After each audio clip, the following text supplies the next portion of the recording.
Better. చప్పట్లు కొట్టండి. ఏం పేరు బక్కపిల్ల? ఏం పేరండి?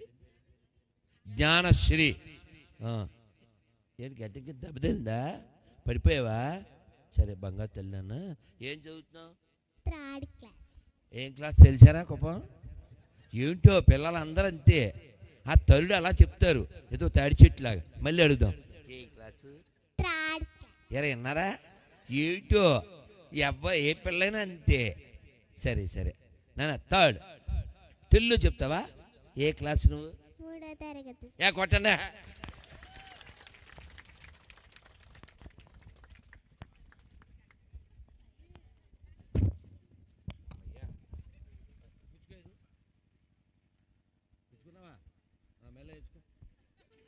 మరి వేయకూడదు అలాగా, మేము వేయకూడదు. వేసుకో వేసుకో. మొయ్యలేదు ఇప్పుడు కిందకి వెళ్ళిపోద్ది చూడు. అయ్యి బాబోయ్ ఎంత బరువు ఉందో. ఏమండి ఈ దండ బరువా ఈ పిల్ల బరువా? బాబు కిందకి పడిపోద్ది. పల్లె ఇచ్చేద్దాం. నేను పెట్టే బాబోయ్ మొయ్యలేం బాబు, మేడం మళ్ళీ నొప్పి వచ్చేద్ది. సరే మరి నువ్వు అన్నం తింటున్నావా అమ్మం తింటున్నావా? ఏమండి ఈ పిల్ల అన్నం తినే పిల్ల ఉందా అమ్మం తినే పిల్ల? ఎక్కడ అన్నం తింటుందండి ఈ పిల్ల అసలు? అది వాళ్ళ అమ్మ చెప్తుంది నిజమేను కదా.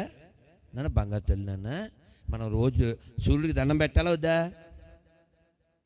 నువ్వు పెట్టవు కాబట్టి నీకు తెలీదు. సూర్యుడికి దండం పెట్టావా? ఎప్పుడన్నా పెట్టావా? రోజు పెట్టాలి. వాళ్ళందరినీ అడుగు, ఏమంటే సూర్యుడికి దండం పెడుతున్నారా ఎంతమంది చేయత్తమని చెప్పాడు.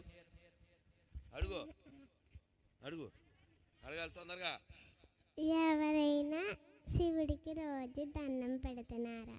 పోలే దానికి అర్థమైంది చెప్పిందిలే. పోలే అండి అడిగినందుకు దాన్ని చప్పట్లు కొట్టండి. అది బంగారు తల్లి నాన్న, నీ పేరే జ్ఞానం కదా తల్లి. నువ్వు బోల్డంత జ్ఞానం తెచ్చుకోవాలి. సూర్యుడు అంటే ఎక్కడున్నాడు? పైన ఉన్నాడు కదా, ఆయనకి దండం పెట్టాలి. ఇప్పుడు మేము శివాలయానికి వెళ్ళాం, కడుతున్నారు.